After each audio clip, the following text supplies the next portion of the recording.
bring in Marc Ostwald, Chief Economist and Global Strategist at ADM Investor Services International. Marc, welcome back. Always good to see you. So it's welcome PMI for China, this reading of 51.8 for June. How significant is this and what factors could be behind that? Well, I think it's important to distinguish it also from the official MBS data, which obviously weakened. The important thing is they are very different surveys. The Caixin survey is focused largely on SMEs, and to a large extent in any economy, it doesn't matter what the political control is.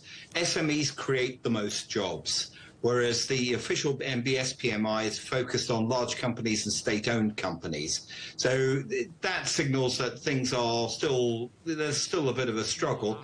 And indeed, it's sort of echoed in the breakdown of the Caixin survey, where the real strong demand is coming at, or strong production is coming at the consumer goods level and the intermediate goods level. I always like to see strong intermediate goods demand because it's going then to final production of larger finished goods, consumer durables above all.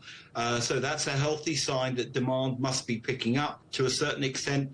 To a certain extent, it's also reflective of the time of year, as a lot of people, a lot of exporters in China will be looking to the Christmas rush and getting their production ready so that it's ready to be shipped to Europe and North America. But it's a healthy sign of demand. The downside on all of this is that margins are still under pressure. And that means that the industrial profits number that we saw recently, which was quite weak, will probably continue to see some pressure there. And that's really where the domestic demand, which leaves a lot to be desired, shall we say, and will require more stimulus measures, really is going to make the key difference in the second half of the year. Okay, and what does it mean for the rest of the world, the rest of us, with fairly robust manufacturing? How could that influence global supply chains?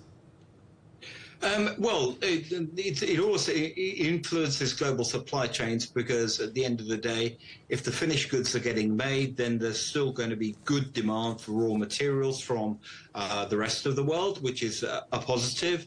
It's also basically a healthy signal for the rest of the world in the sense of a lot of this is going to exports, and therefore demand elsewhere is still fairly robust. I would probably highlight the fact that at the same time as the Chinese PMIs, we also had fairly robust PMIs in the manufacturing sector across much of Asia.